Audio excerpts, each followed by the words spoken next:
It's time for another Dice Tower review from Gamers Remorse.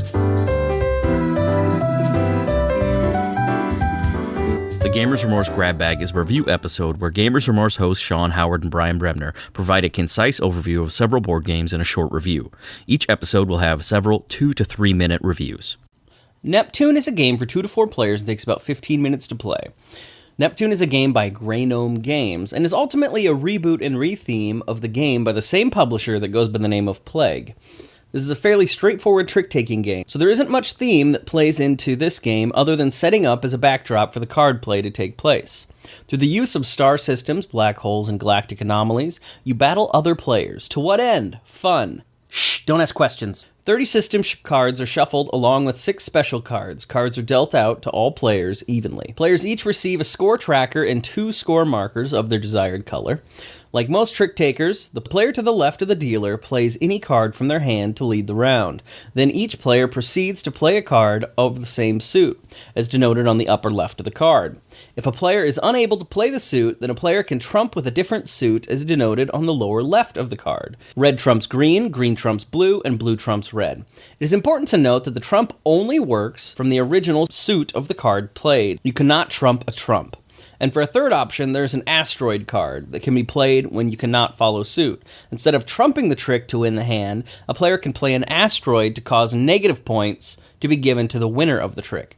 After all players have played a card, the highest trump card takes precedence, and the highest lead suit takes precedence under that. When a player wins the hand, they collect all of the cards and place the cards that they played on top of the trick. This card on the top of the trick shows the number of points they won on the lower right. The score tracker is adjusted accordingly and minus any asteroids from the round. The game plays until a single player hits 50 points or until 5 rounds have been completed. The player with the highest score wins. This game is deceptively simple as most trick-taker games are, but I have to say this game was terrific fun. Not only did the circular trump mechanism add a level of enjoyment to the game, but the slipping in of a poisoned card into a hand that a player thinks they have wrapped up was great fun. Overall, I love the game, but there was 2 drawbacks that weren't necessarily a bad thing. Number 1, the game's theme appeared to be a little thin, but that is not only common but expected in most trick-taker games. In fact, most trick-takers don't even have a theme. So maybe this is a positive thing. The other drawback is that the game ended too soon. I had to play 2 or 3 times in a sitting to get the enjoyment out of it that I wanted to. But again, that's not a bad thing. This is a game that you are sure to enjoy. I gave it an 8 out of 10. Earwax, Jam and Boogers is a game by KJB Games for 1 to 4 players. This is a push your luck meets push your courage game in which players strive to be the last one standing. Players take turns picking an object, earwax, toe jam, or boogers, then rolling a 6-sided die in which they must enact an option on the chosen object based on the die roll. Potential outcomes include taste, touch, smell, listen to, or look at, or nothing at all. If either player refuses the task, they are eliminated and the die passes to the next player. This is a game unlike any I have ever played before, or likely will ever play again. The game is moderately amusing at the start. Laughs and chuckles can be heard as the rules are explained. Once play begins, however, and players are faced with the results of the die, it comes to a screeching halt as player after player chooses self-elimination. That, partnered with a poorly designed rulebook, leads to the game scoring a whopping 1.5 out of 10. Masks Intrigo, or Intrigo a Venezia, is a game for 2 to 4 players and takes about 45 minutes to play. You are a royal family competing against other royal families to gain favor in the court of the Venetian Renaissance. The game focuses on area control, card drafting, and hand management. The game is set up by laying alternating square cards, or ducats, and guilds in a square with a space between each of them. These spaces are called hallways. Favor cards are shuffled and each player is dealt a hand of them. Then a round of card drafting begins, where players choose one card and pass the rest of the hand to the left, until all players have a hand of cards. The youngest player begins playing cards between any 2 ducat and guild cards currently out. As cards are played, players also have the choice of hiring a special card to be played in place of a favor card. The special cards do things like moving existing cards around, flipping over favor cards, or stealing items on the board.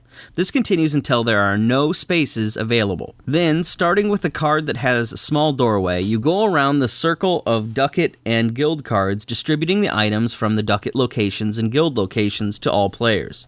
This is done by looking at the favor or special hired card cards adjacent to a location. On either side of the ducat or guild card, a family card should exist. The higher value family card wins the item.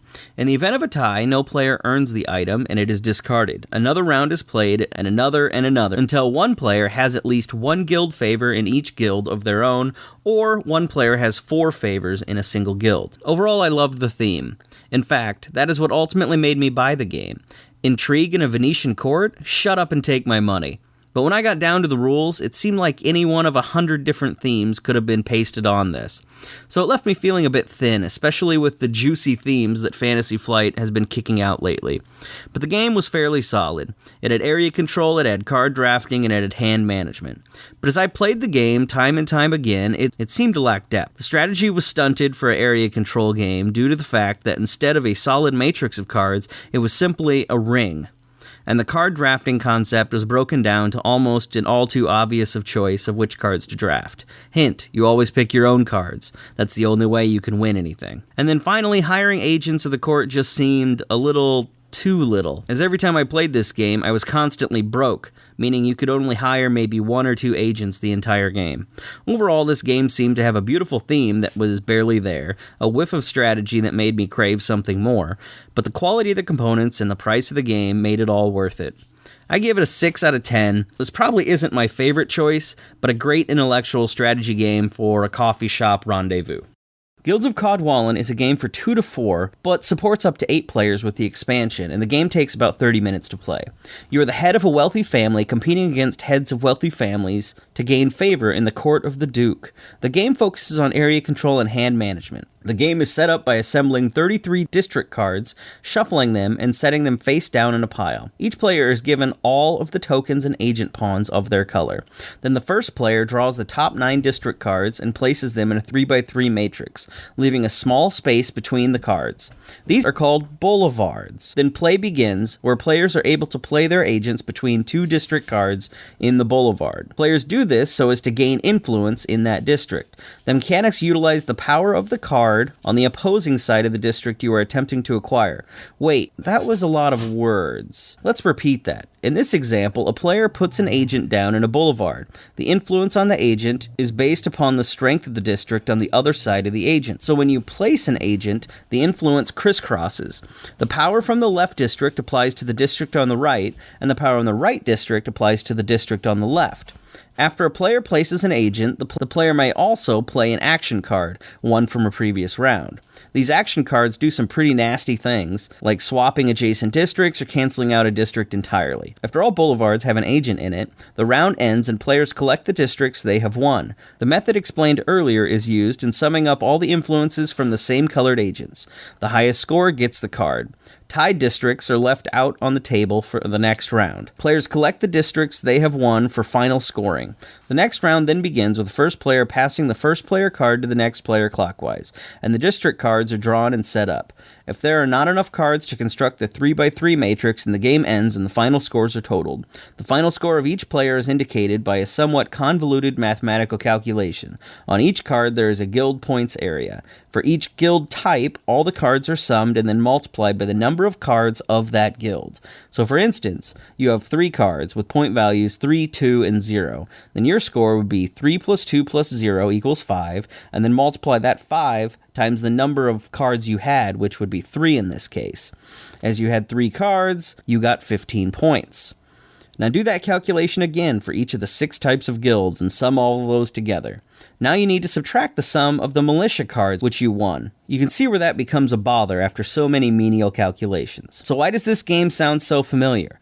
Oh, that's right, I just reviewed it in a little game called Masks. Oh, there are enough differences, sure. Each game stands on their own, but since Masks came first in 2010 and this game in 2013, I have to wonder if Masks inspired this game. At any rate, I actually found this game slightly better than Masks. Don't get me wrong, the overly complex calculation to determine the winner and the continuous obscuring of who was the winner did take away some of that thrill. It was the utilizing of the opposing district to earn favor with the district you were vying for that kept my mind continually intrigued. Occasionally, I would overlook a great spot and another player would pick up on it, and then it would happen the other way around. It kept me on my toes throughout the game. Overall, I gave this game a 7 out of 10. And for those gamers that aren't into complex strategies that area control seems to double down on, this game has some really nice miniatures. So, there's that. Dusglance is a 2-player game by Joe Kangaroo's Games, utilizing the prime mechanics of hand and action point management. Players take turns battling the champions against each other using a hand of support cards and magical or physical attacks. The twist? You and your opponent share a deck from which the support cards are drawn. You play your cards without knowing what your opponent is playing.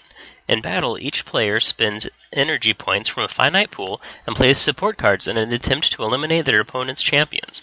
Each champion is replaced upon death with a new champion from your reserves, until there are no champions left to step in for one player, leaving the other player the victor. Alternatively, a player loses if on their turn they cannot afford to make an attack due to spending all of their energy points. The game has promise, and the designer has plans for future expansions.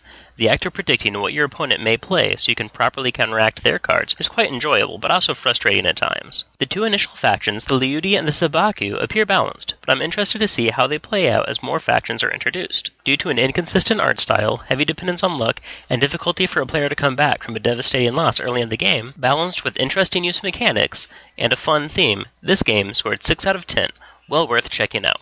Thanks so much for watching the Dice Tower videos. Find more great videos and reviews, as well as our top-rated audio podcast at Dicetower.com. You can also find other great shows at DicetowerNetwork.com. I'm Eric Summerer, and you've been watching The Dice Tower. The Dice Tower is sponsored by Cool Stuff Inc., where you can find great games for great prices. Cool stuff in stock. Check them out at CoolStuffInc.com.